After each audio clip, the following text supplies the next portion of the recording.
اپنے آپ کو تھوڑا کم محسوس نہ کریں، کیوں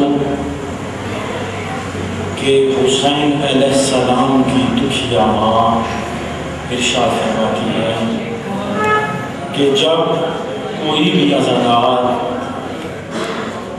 سفر ماتم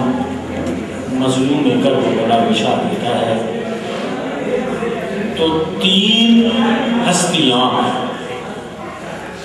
فرش عذاب بچھانے کے ساتھ ہی اس عذاب خانے کی مہمان ہوتی اور پہلی ہستی محمد مصطفیٰ کی دکھیا بیٹی جو اپنے بیٹے حسین کا غصہ لینے کے لیے ہر ایک عزادار کے منتظر رہتی۔ دوسری ہستی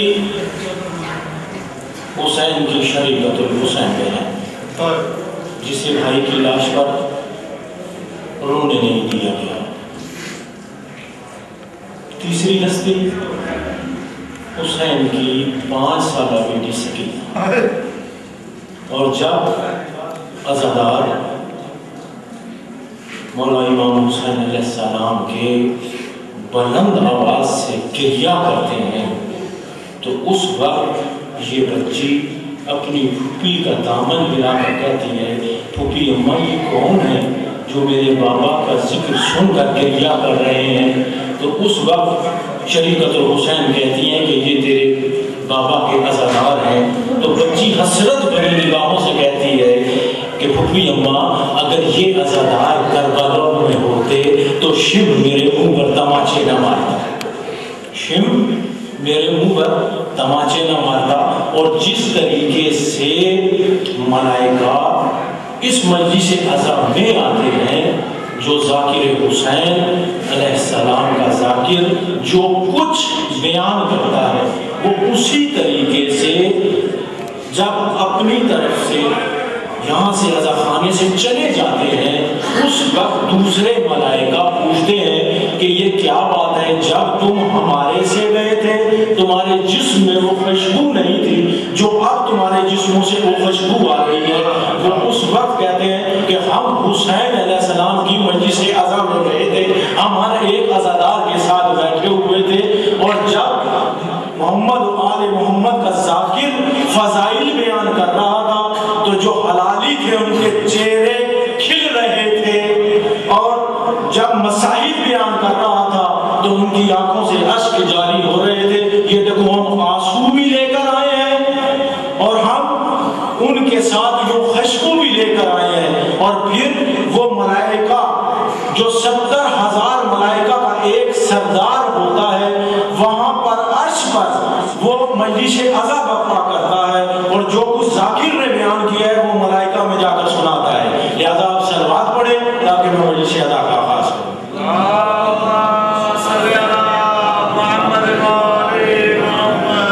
اعوذ باللہ من الشیطان الرجیم، بسم اللہ الرحمن الرحیم، الحمد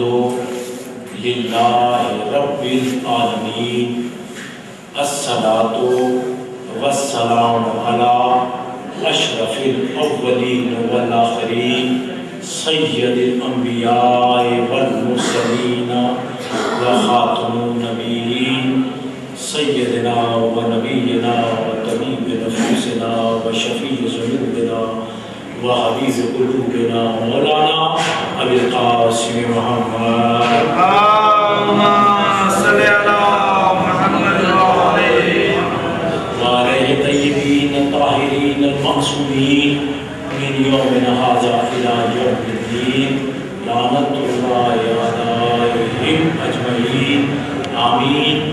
یا رب العالمین۔ وقال اللہ تبارک و تعالی فی کتاب المبین وقوله الحق صادق الصادقین، بسم اللہ الرحمن الرحیم، وما محمد الا رسول صلوات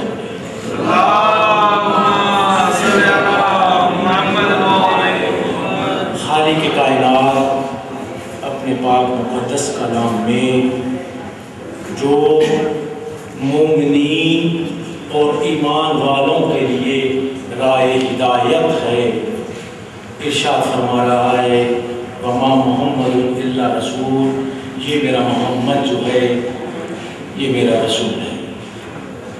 پہلے خالق کائنات نے نام لیا، بعد میں رسالت کا مطلب کہ دیکھو اس کا نام جو ہے یہ محمد ہے، اس کا منصب جو ہے وہ رسالت ہے، اور دیکھو یہ میرا نمائندہ ہے۔ اس رسول کی رسالت اور اس رسول کے اسم کا مالک میں اللہ ہوں، اس رسول کا مرتبہ میں اللہ جانتا ہوں، اور اس رسول کی پہلی صفت یہ ہے جو محمد بنا کر نازل کیا گیا ہے کہ یہ تم کو ہدایت دینے کے لیے آیا ہے۔ کیوں کہ تم اگر اس ہستی کا دامن تھام لو گے تو تم دنیا میں بھی فلاح پا جاؤ گے، نجات پا جاؤ گے، اور آخرت میں بھی فلاح پا جاؤ گے، نجات پا جاؤ گے۔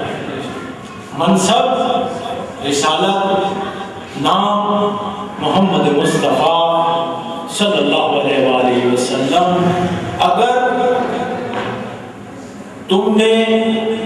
اس منصب کو سمجھ لیا اور ان ہستیوں سے، اس کی ذات اقدس سے ہدایت لے لی، اس کا دامن تھام لیا، پھر تم نے فلاح پا لی اور تم نے نجات پا لی۔ کس لیے؟ کہ تم خسارے میں نہ رہو اور اس میرے حبیب کا مقام یہ ہے کہ یہ صادق ہے اور یہ امین ہے۔ اس میرے حبیب کا مقام یہ ہے، یہ صادق ہے اور امین ہے۔ دیکھو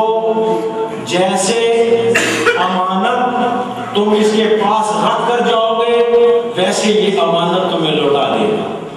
اور صدیق اس طریقے سے ہے کہ جو کچھ یہ بولتا رہے گا قرآن اس کا قصیدہ بنتا رہے گا، جو کچھ یہ بولتا رہے گا قرآن اس کا قصیدہ بنتا رہے گا۔ دیکھو یہ صادق بھی ہے، یہ امین بھی ہے۔ اب یہ امین اس طریقے سے ہے کہ جس طریقے سے مجھ اللہ سے اس رسول نے علم لیا ویسے ہی علی کے ذہن میں منتقل کیا۔ جیسے ہی مجھ اللہ سے اس رسول نے علم لیا ویسے ہی علی کے لعاب ذہن میں، علی کے ذہن میں علم کو منتقل کیا۔ یہ رسول کی امانت۔ صدیق ایسا ہے کہ جو کچھ میرا رسول بول رہا ہے وہ قرآن بن رہا ہے۔ دیکھو میرا رسول تمہیں عمل کر کے بتلا رہا ہے کہ دیکھو کچھ ہستیاں ایسی ہیں جن کی تعظیم کے لیے میں رسول بھی کھڑا ہو جاتا۔ کل تم یہ نہ کہنا اللہ کی بارگاہ میں آ کر کہ پروردگار عالم یہ جو تیرا رسول تھا اس نے ہمیں ہدایت نہیں دی، اس نے ہمیں وہ گھر نہیں بتایا، ہمیں ان ہستیوں کا تعارف نہیں کرایا جن ہستیوں کا تعارف کرانے کے لیے تم نے کائنات کی ہر ایک شے کو خلق کیا۔ خالق کائنات نے ارشاد فرما رہا ہے کہ دیکھو میں خلق بھی کر رہا ہوں اور میں امر بھی کر رہا ہوں، یعنی کہ جو چیز خلق ہوتی ہے اس میں